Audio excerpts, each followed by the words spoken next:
ঢিঙৰ নাৰকীয় ঘটনাৰ পিছতে মিয়াৰ বিৰুদ্ধে উজনিৰ বিভিন্ন প্ৰান্তত অভিযান চলাইছে সদৌ টাই অসম ছাত্ৰ সন্থাই। ইতিমধ্যে দেওবাৰৰ পৰা সদৌ টাই অসম ছাত্ৰ সন্থাৰ প্ৰতিখন আঞ্চলিক সমিতিয়ে মিয়া বিচাৰি অভিযান চলাইছে। নিশা মৰাণৰ খুৱাং অঞ্চলত 4 লেনযুক্ত পথ নিৰ্মাণত নিয়োজিত সন্দেহজনক মিয়া দুটাক অস্থায়ী শিবিৰত অভিযান চলায়। আটাচুৰ কৰ্মকৰ্তাসকলে সন্দেহজনক মিয়াসকলক শনিবাৰৰ পূৰ্বে উজনি অসম এৰি যাবলৈ কৈছে। উল্লেখযোগ্য যে উজনি অসম ত্যাগ কৰিবলৈ মিয়াক এসপ্তাহৰ ভিতৰত সময়সীমা বান্ধি দিছে সদৌ টাই অসম ছাত্ৰ সন্থাই। আনহাতে মিয়াক কামত নাৰাখিবলৈ উজনিৰ সকলো ঠিকাদাৰ ব্যৱসায় প্ৰতিষ্ঠান আৰু ৰাইজক আহ্বান জনাইছে সদৌ টাই অসম ছাত্ৰ সন্থাই।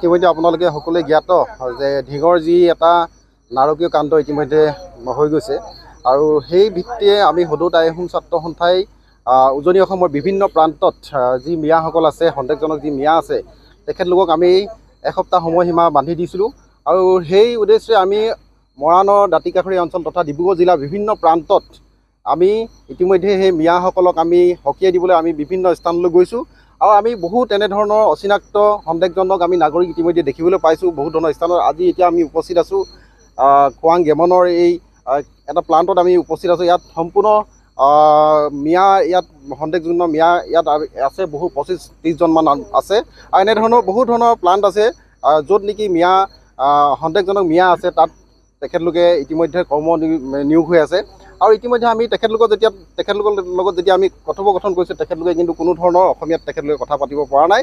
গতিকে এনেধৰণৰ সন্দেহজনক নাগৰিকৰ কাৰণে আমাৰ বাই ভনীসকলক তেখেতলোকে আহি ইয়াত থাকি পিনে নিৰ্যাতন কৰি, ধৰ্ষণ কৰি, ৰেপ কৰি, মাৰ্ডাৰ কৰিবলৈ তেখেতলোকে সাহস কৰিছে।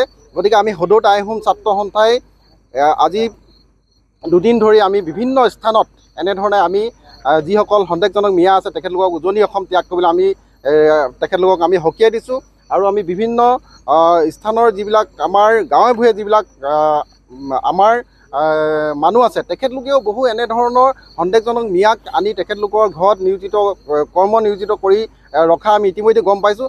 গতিকে আমি সকলোকে অনুৰোধ জনাইছোঁ যে এইটো কাৰণে অনুৰোধ জনাব বিচাৰিছোঁ যে আমাৰ বাই ভনীসকলক যদি সুৰক্ষিত কৰিবলৈ হয়, তেখেতলোকক যদি আমি নিৰাপত্তা দিবলৈ হয়, তেতিয়াহ'লে এনেধৰণৰ সন্দেহযুক্ত যিবিলাক মিয়া আছে, বিদেশী যিবিলাক মিয়া আছে, এই মিয়াসকলক আমি খেদি পঠিয়াব লাগিব। তেতিয়াহে কিন্তু আমাৰ বাই ভনীসকল সুৰক্ষিত হ'ব। আজি আমি জানিব পাৰিছোঁ যে বহু এনেধৰণৰ ঠিকাদাৰ আছে, ঠিকাদাৰে তেখেতলোকৰ মুনাফাৰ বাবে কম খৰচত তেখেতলোকক সন্দেহজনক মিয়াক আনি পিনে তেখেতলোকে নিয়োজিত কৰিছে আৰু তেনেধৰণৰ সন্দেহজনক মিয়াসকলে আমাৰ ভাই ভনীৰ ওপৰত চকু ৰাখি তেখেতলোকে এই নিষ্কৃত এই কামবিলাক কৰিবলৈ তেখেতলোকে কোনো ধৰণৰ কুণ্ঠাবোধ নকৰে। আৰু আমি সেইবাবে সদৌ টাই অসম ছাত্ৰ সন্থাই আমি অসম চৰকাৰ তথা মাননীয় মুখ্যমন্ত্ৰী মহোদয়ক আহ্বান জনাব বিচাৰিছোঁ যে এনেধৰণৰ কাণ্ডক যাতে তেখেতলোকে কঠোৰভাৱে শাস্তি প্ৰদান কৰে, তাৰ বাবে আমি সদৌ টাই অসম ছাত্ৰ সন্থাই আমি দাবী জনাইছোঁ। মৰাণৰ পৰা ৰাজু মিশ্ৰাৰ ৰিপৰ্ট, এনি ভাৰত 24। নমস্কাৰ, মই অজয় ফুকন আৰু এইখিনিতে সমূহ এনি ভাৰত চেনেলটোৰ যিসকল কৰ্মকৰ্তা আছে সকলোৰে মোৰ ফালৰ পৰা শুভেচ্ছা জ্ঞাপন কৰিছোঁ। অসমৰ আচলতে সংবাদ জগতত নতুনকৈ আচলতে এটি আত্মপ্ৰকাশ ঘটিছে আমাৰ নিউজ চেনেল এনি ভাৰত, আৰু এনি ভাৰতৰ এটা খুব ধুনীয়া এটা অনুষ্ঠান হ'বলৈ গৈ আছে। সকলোৱে জানে, আমাৰ সকলোৰে মৰমৰ হাৰ্টথ্ৰব জুবিন গাৰ্গৰ গানে কি আনে, আচলতে জুবিন দাৰ সেই গীতৰ আধাৰত আমাৰ হিৰুদাই লিখা সেই গীতটি গানে কি আনে, এই গানে কি আনে নামৰ এটি তেওঁলোকে সাংগীতিক ৰিয়েলিটি শ্ব' কৰিবলৈ গৈ আছে আৰু 15 আগষ্টৰ পৰা গোটেই আৰম্ভ হ'ব। প্ৰথম অডিশ্যন অসমৰ ধেমাজি জিলাত আৰম্ভ কৰিব। গতিকে যিসকল প্ৰতিভা আছে, যিসকলে গান ভাল পায়, যিসকলে তেওঁলোকৰ নিজৰ প্ৰতিভা আচলতে দেখুৱাব বিচাৰে, এই ৰিয়েলিটি শ্ব'ত গানে কি আনে এই প্ৰতিযোগিতাত অংশগ্ৰহণ কৰক আৰু খুব ধুনীয়া আপোনালোকে সুবৰ্ণ সুযোগ লাভ কৰিব।